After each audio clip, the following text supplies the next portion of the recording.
So the SP404 has a ton of useful effects for sound design, live performance, and beat making. But between the input effect and the bus effects, the routing can get a little confusing. And the real power of the SP's effects comes from how you route all of your samples into the bus effects. So in today's video, we're going to break down everything you need to know about how the bus effects work, and then I'll walk you through my go-to setup that just makes everything sound a little bit better on the SP. Let's get into it.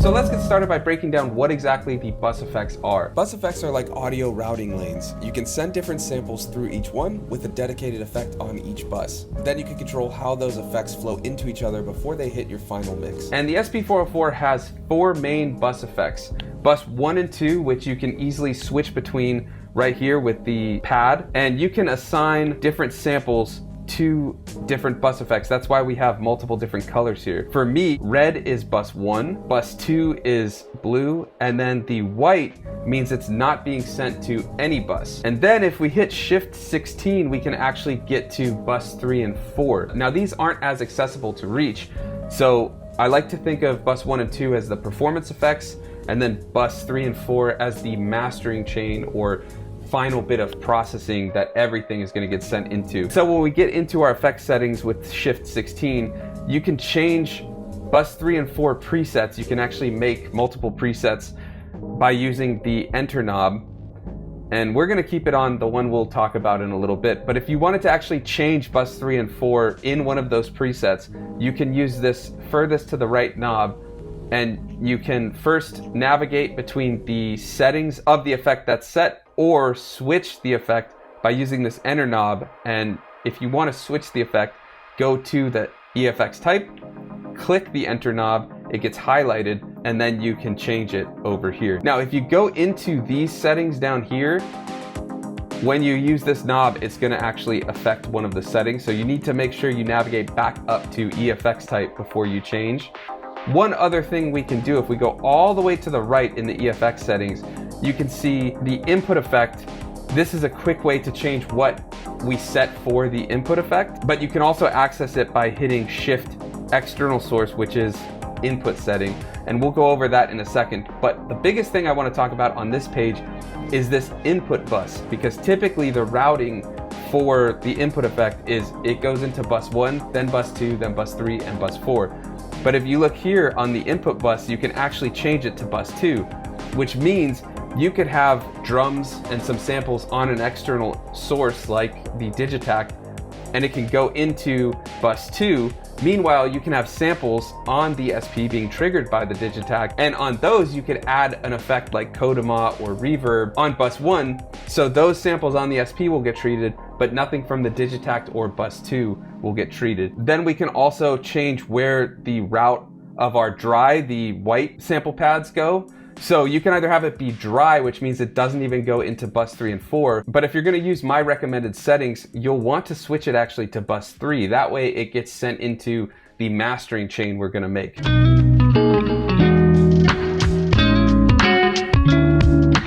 All right, so getting out of that, we briefly talked about the input effects, but let's go over one other way to reach it and then what exactly that is. So if we hit shift external source, we're going to get into our input effects. You'll see down here where it says input effects. We can click that, and then just like we were able to do on that EFX setting, we can go in and change what effect we want on our input. I've got the S1 here, and so what we'll do is go back into our effects settings, and I'm going to put on Juno Chorus. Here it's a lot wider, stereo-wise. So we'll use that, but we could change it to something else. Let's say we want to delay, or this trippy sound. But we'll put it back to Juno Chorus. That's going to work for me. So now if we get into our patterns, we can play one of the patterns we've got. And with that external source set to on, we can play on top.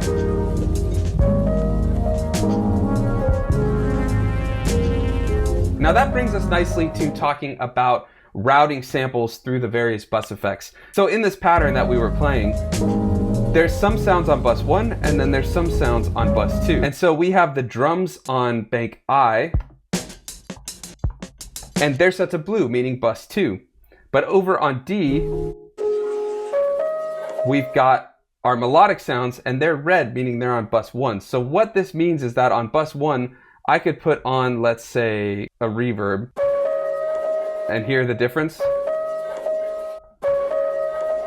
But the nice thing is that these drums don't have that reverb on them, meaning we have a whole other bus available for performance effects or adding additional effects. Here are a few of my go-to effects for bus 1 and 2. And if you want more tips for making the most out of the SP404 and all of its many features, check out my SP404 Mark II cheat sheet and quick start guide. The link is in the description. If we go back over to our EFX settings, there's 2 ways to route bus 1 and 2 into bus 3 and 4. So there's parallel, meaning bus 1 is separate from bus 2. So you could do things like turn this on, have the reverb for our melodic samples, but on bus 2, we could use it for quick mutes using the isolator, or we can do DJ effects looper,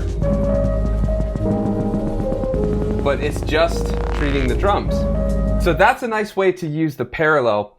But if you want to do a lot of live performance and have everything kind of gel together, or have an additional sort of sound on everything, bus 1, bus 2, and the input effect, you can run it serial where bus 1 goes into bus 2, meaning that if we play this again, if I do that DJ effects looper, everything's going to get treated by whatever I set to bus 2. I like to think of bus 1 as my melodic sounds, so I'll typically use things like reverb, Kodama, 404 sim, or lo-fi if I want to kind of gel everything together. That's a melodic sound.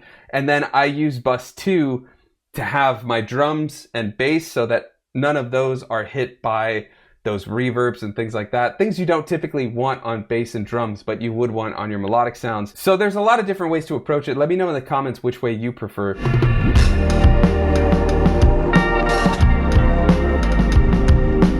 So that gets us over to bus 3 and 4. Now again, I look at these more for mastering, but if you're in the resampling process, you can also use this to get 4 effects rather than just the 2 of bus 1 and 2. But in terms of using bus 3 and 4 for the long term, I typically think of it more as a sort of mastering chain where I'll add cassette sim and 303 or compressor to really just glue all the sound together. So on cassette sim, unless I'm trying to do some sort of specific sound, like a very lo-fi sound, I'll use cassette sim with 19 drive, or give or take, depending on how much gain we've got in the samples, 36 wow and flutter. I like things to have a lot of movement in the pitch.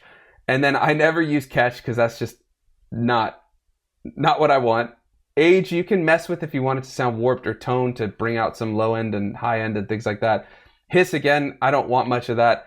And then over on bus 4, I put 303 vinyl sim, not for that classic 303 vinyl sound, but for the crazy compressor. You could also use compressor, another effect on here, but I just like the one knob and you're done with the compressor here. I set it typically to 50 or 60, but again, depending on the gain staging you're doing with your samples, you may need less or more.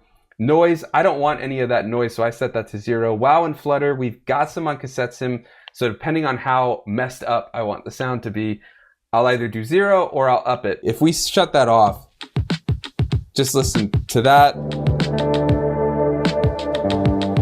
versus. Now, if you're using bus 3 and 4 for sound design in a resample process, you can do all sorts of interesting things. You can do lo-fi, warm saturator, equalizer is another way to get some tone changes and things like that. There's tons of sounds.